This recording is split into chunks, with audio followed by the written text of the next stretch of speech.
Welcome back to the channel for another Lego build. Today is a very exciting one that I've been talking about for a while, and I've just been trying to get through some of my other Hogwarts projects and some of the other June 1st waves that I was just a little bit more excited for. But now finally I'm going to be building the Triwizard tournament, The Arrival. This of course is this is a very talked about set. It's awesome. This has been requested by Lego fans like me for a very long time. It has Bobaton's carriage, which I'm going to try and make fly overhead with Fleur Delacour. There's actually a better carriage in my opinion, at least on like Cliff Notes by looking at them. The original carriage design a few years back I think is a little bit stronger, but it's also its own individual set. So if I decide to switch to that one eventually, obviously this is primarily for the Dumpstrad ship. It's a great, 2-for-1, but I'm much more excited for the Dumpstrad ship than I am the carriage, just because that one is a little bit more obtainable. In the past, this set has only existed one other time, and it's not exactly easy to find. Also, as of recording this, it is game day for Euro 2024, so go Germany. This is set number 76440. Again, it is the Triwizard Tournament, The Arrival. Contains 1,229 pieces, retails for $140, and has 5 minifigures. Minifigures in this set are also great. I mean, you do have a couple of really solid ones as well. And I believe maybe even the first Barty Crouch Jr. I'm honestly not 100% sure. I'll look at that before I actually do like the talking later about the review process in itself, but I am very excited for this. It is awesome. Great box art, great box design. The ship itself is going to be 15.5 inches and then 17.5 inches tall, so it's definitely going to be pretty solid. Now, I am planning on putting this obviously in part of my huge Hogwarts project in the lake right in front of the castle. It's going to block some of the castle, but until I kind of raise it up maybe a little bit more, it is what it is. I might have to switch the location of my minifigure display, but I'll go over that eventually. If you guys are new to the channel, like, comment, and subscribe if you can. Helps the channel out a lot. This is all part of a huge custom project that I'm doing, which is Hogwarts in the grounds. Essentially Hogwarts sitting on a rock platform overlooking a Quidditch pitch, the Black Lake, Boathouse, Hagrid's Hut, Forbidden Forest. This is going to be round 1 of something flying over it. I also have the Thestral carriage I might do in this episode, actually. We'll see. If I can get this carriage to fly during this review, then that's going to be just part of this. Maybe I'll do the carriage on the side, or I'll just gather a couple sets that I want to have flying over, do them all at once, and go from there. Similar to, I don't know if you guys can see it, but the Fell Beast behind me flying around the Black Gate and display, and like Barad-dûr and stuff like that. Kind of the similar process that I want to do here. It just adds a lot of depth when you can have all of these different scenes, and then when you start adding stuff flying overhead, it definitely adds that different layer, not only of depth, well, height to it, I get, would be the better term for it. But overall, I think it's going to be a really awesome set, a really awesome build, and I'm excited. This is, I think, the first ship I've ever built on this channel. Obviously, it's not a pirate ship, but I think this will be the very first one. I couldn't think, yeah, because Troll Warship is the only one I've bought since I've had this channel, and I didn't do a review on it because it was still like day 1 and I didn't know how to edit a video. So this is going to be the first ship. That's pretty cool. I honestly had no idea. But again, like, comment, subscribe again. Follow me on Instagram. I'll have the link in the description below. I'm getting tons of messages from you guys on Instagram, just talking to me about projects, about your builds, about your lives. It's great. I'm having a blast with Instagram right now. We are gaining like 40 to 50 followers a day on there. It's insane. So definitely follow me on there if you guys are interested. You also get a little sneak peek at what I'm building and a lot of like more detailed shots that I can't or don't do on YouTube, because obviously this is more about like reviews, bigger projects, but like, I'm going to start some storytelling and some stuff on there as well. So they're definitely going to be working in tandem to create one big, Lego universe in this room. So thank you guys so much. I'll see you at the end of the build, folks.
everybody, so here's the final build. Overall, this is an awesome set. Very interesting building techniques, and overall, absolutely love it. Easily one of my favorite Harry Potter sets they've ever done. And this right here, like, the design, the ship is massive. It is awesome. I genuinely love it. From head to toe, fantastic build. Same thing with the carriage. Obviously, the boat is just the larger of the two pieces. The carriage, excellent building techniques. That blue color, beautiful, very underutilized from Lego overall. In fact, I don't know if there's a single really other building in my collection aside from maybe the ice cream shop that uses that blue. And then you of course have the dark red as well. Overall, fantastic set. I overall very much enjoyed it as well. And I was binging The Prisoner of Azkaban while doing this, and finishing The Prisoner of Azkaban, and now watching The Goblet of Fire while doing this. I have a couple more Harry Potter sets, I think, underneath my city over here to build yet today as well, so we'll see how that goes. But overall, the build is absolutely fantastic. I will start with a couple of smaller pieces. Obviously, Dumbledore's favorite thing to yell about, the actual flame where you insert your name into the Goblet of Fire. And then we have the Triwizard Cup, which is an awesome design with that translucent blue, and these snake heads going around the outside. Very, very awesome. Then as for the minifigures, we do have Barty Crouch Sr. Definitely not one that I always expected with this set, but definitely a very nice inclusion to the Harry Potter character universe. As for the minifigure lineup, I like it. The exclusivity behind it, obviously very solid, especially if you're a minifigure collector, you're trying to get every character available. This is a great one. I mean, between Crouch, Karkaroff, Crumb, Madame Maxime, Fleur Delacour, that is a very solid minifigure lineup. I don't know if I wish they would have added Cedric to it, or maybe a Mad-Eye Moody, I think, could have been added. But these obviously do fit the entire crew here. Barty Crouch Sr. is honestly the odd man out. Maybe a couple different students from the different academies could have been utilized, but overall, I'm not going to throw stones. I think it's fantastic.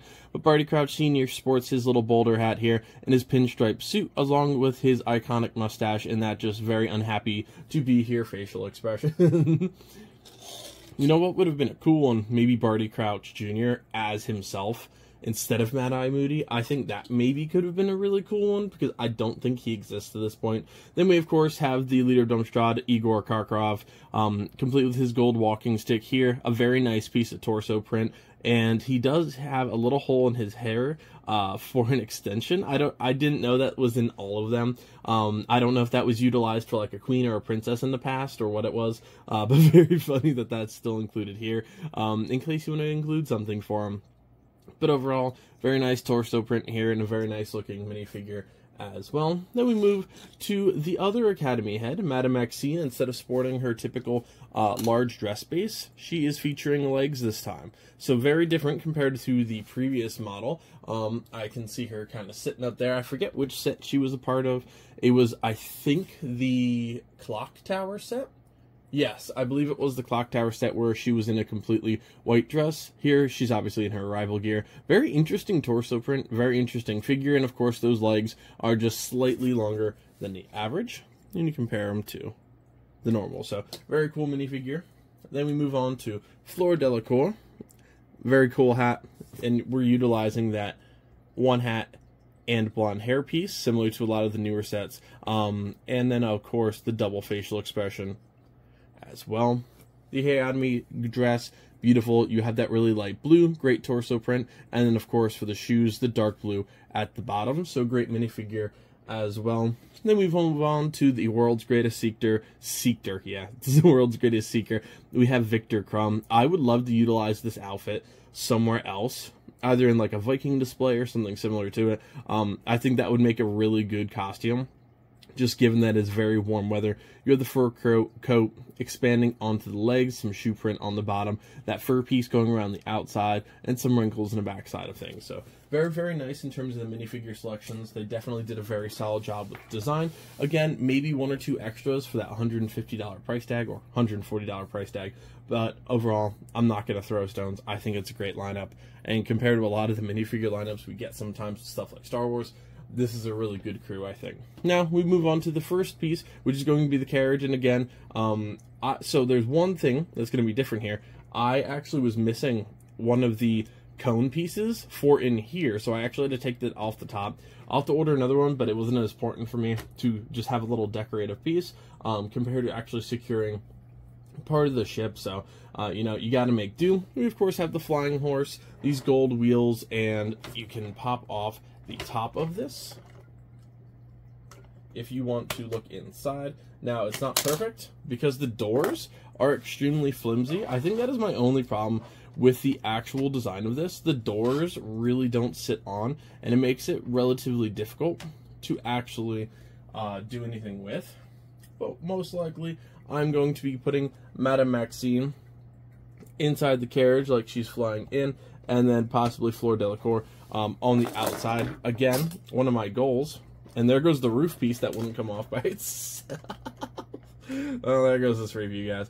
But no, in all seriously, like the door pieces are just a little bit rough to keep on there. Like, if you have to do this, obviously the doors are going to be your biggest challenge to try and get like actually situated in there. But other than that, the build was fantastic. I'm not selling it very well, but I promise it was a great build. There's the little roof piece. My cat politely found it for me. Thank you, baby. And, yeah, I'll have to fix this up a little bit. Alright, hold on.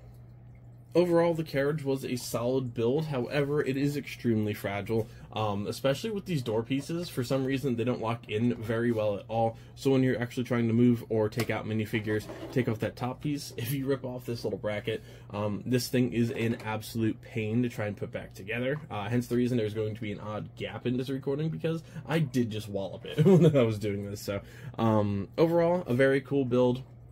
I realized this is actually off-center just a little bit. I'll have to fix that on the side, but overall, the build itself was pretty solid.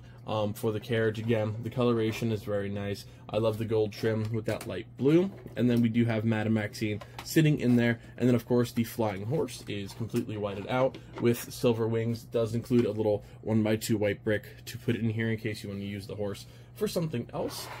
Overall, relatively straightforward, and then we have a little case in the back full of teacups. So very, very nice piece here. I'm hoping to make this fly maybe in this video. If not, I still do need to add the Thestral carriage anyway, so I might do it in the future.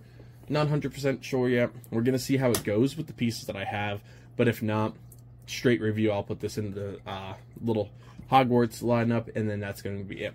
Now for the bulk of the actual review is going to be, of course, this massive ship. I mean, look at the size of that compared to my hand. That is quite impressive. It is quite the large build, very detailed, very well done. You have some very interesting sticker pieces of the headmaster's face going around the outside, which are supposed to symbolize, excuse me, the wood paneling. We have a nice little brick-built unit out here as well to signify the actual dual-headed mascot of their school. We have a couple of these Lannister-themed streamers here. Honestly, every time I see yellow and red, I just picture the Lannisters from Game of Thrones, of course, because why not? But this, I just love that cloth piece. That looks fantastic, and it just looks awesome. I'm really, really happy about that. You can move apart some of these pieces in here, but definitely do be careful if you do so, because it is a little fragile. If you ever have to remove these pieces here, they just completely pop off the side. You can even bend them down just a little bit in case you want to access the interior of the ship, which is going to include some very nice diamond texture in here, his little throne for Igor Kakarov to sit on, and some food and drink as well. So definitely pretty cool there, and a pretty solid way to actually get to it as well. Essentially, you can just move these back up, just rotate them a little bit so you're not putting too much pressure on these small Technic pieces. And then I have them kind of swung out just a little bit to add some depth. You don't have to. You can obviously tighten them up if you want to, just by rotating them either up or down, but I do like it that way. A little bit harder to get to is going to be the inner panel, but if you want to access the inside of the ship, you can just remove this panel here. I'd recommend grabbing onto one of these little pieces. Just be careful with it. And then you can actually have a quick view inside the ship. It's just a little bit hard to show off with this piece here. In hindsight, I probably should have reviewed it before I put the sails on, but hey, you know, it happens sometimes. But overall, this set is easily one of my absolute favorites of 2024. Probably second or third place so far, right behind the Great Hall for Harry Potter. That one's a little bit different because I obviously love the Hogwarts build behind it, but this is definitely the more unique of the two, just because people have been asking for a Dumbstrad ship for a very long time since that like original lineup, so it's definitely pretty cool to have one in person. Then we of course have a lot of these gold trim. We have a lot of the window, and the actual blue tint is going to be hidden behind some of these gold pieces, but those are all stickered inside of there. Some really cool designs here featuring a goblet inside of a lantern with some like drill head pieces. Very, very cool. These do hop back and forth. There is no way really to secure them, so you know they're just going to be bouncing around, so definitely be prepared for that, with a smaller trailer sail in the back. And then of course this does rotate slightly as well for when they're actually turning the ship, which is pretty cool. Overall, this is an excellent ship. I absolutely love it. When I add some more pirate ships and stuff to my collection, I'll be interested to see how this compares to them. Maybe do some comparison videos in the future. And obviously both sides are going to have the same sticker colorations, as well as 4 house shields signified up here. Overall, yes, fantastic set. It's beautiful. I love it in every single way. Excellent build techniques, great artwork. It just looks fantastic. Now let's put this in a Hogwarts display, guys. All right, sorry, bumped my tripod a little bit. So here is the final build for now. Obviously only the Dumbstrad ship is there. I tried making the Bobaton's carriage fly, and I don't have the pieces for it. It's just a little bit too like middle heavy. That those little support brackets are going to be good for the horse, but not good. I almost said for the gander, but I don't know if that would have been funny. But not overall good for the carriage. So I'm going to order a couple more of the 1x2x5 translucent columns, stack them behind either the Great Hall or one of the towers, and just build it off of that. So I'll do that in a future episode, just because I'm not going to order those individual pieces probably by themselves, and I don't have enough to actually do it today. So I'm going to do maybe adding that and the Thestral all at once. I also need to do the Hungarian Horntail eventually. Spoiler alert, I don't think I've ever said that, but I'm going to be doing a Hungarian Horntail flying around too, so potentially I'll do both of those builds, or just that build I should say, order all the pieces that I need to make the Dragonfly and the carriage, and then we can go on from there. It's going to get pretty busy in this display with things flying. Obviously the Dumbstrad ship does block a decent amount. What I think I'm going to do is cut right here. I have half of a base plate in between the rock work and the Quidditch pitch, so I might cut that, move that half base plate over to this side, and then just like leave that little bit of a gap. We'll see. Not 100% sure. Cutting that base plate now is going to be an absolute pain. I don't know why I just didn't build it like that beforehand, but it is what it is. So I'll do some maneuvering in my free time here, and I'll show it off next time, kind of with what gets done. But I think that's what I'm going to do. For now, the Dumbstrad ship does look amazing in front, but it obviously does block a decent amount of the castle. However, no matter what I do, it is going to block at least some of Hogwarts. So it happens, it is what it is, but I think it looks fantastic, and the build was amazing. So thank you guys so much for joining me for another LEGO build. Feel free to check out the rest of this playlist and this whole ongoing project. You can see the brand new Quidditch pitch all the way over to the side as well. Definitely pretty cool, and I'm really happy with how that's turned out. But there's it's a lot of work. There's about a month's work of like pure dedication I think I can put onto this. Excitingly enough, there will be lights coming to it pretty soon. I just ordered my first Harry Potter light kit for the Great Hall, actually, so very, very excited. That just came out from Brixmax, so I just ordered that, as well as the biggest lighting kit I'll ever do, but I've currently ever built, so just ordered 2 of those. So very excited to do a lot of stuff in the future here. So the Harry Potter project is very much on its way to becoming not finished, but like to a point where it's like I've built everything of set-wise that's in here. Time just to order a minifigure here and there, do updates here and there, and then just wait for new sets. But yeah, Hungarian Horntail, Aragog's Lair still have to build. The Forbidden Forest needs to be mills plated. Same thing with the Quidditch pitch. Tons of minifigures. So there's a lot of work to be done, but we're at least to the back half where I can say, here's one of my absolute coolest displays I've ever done. So thank you guys so much again for all the support, and I'll see you next time.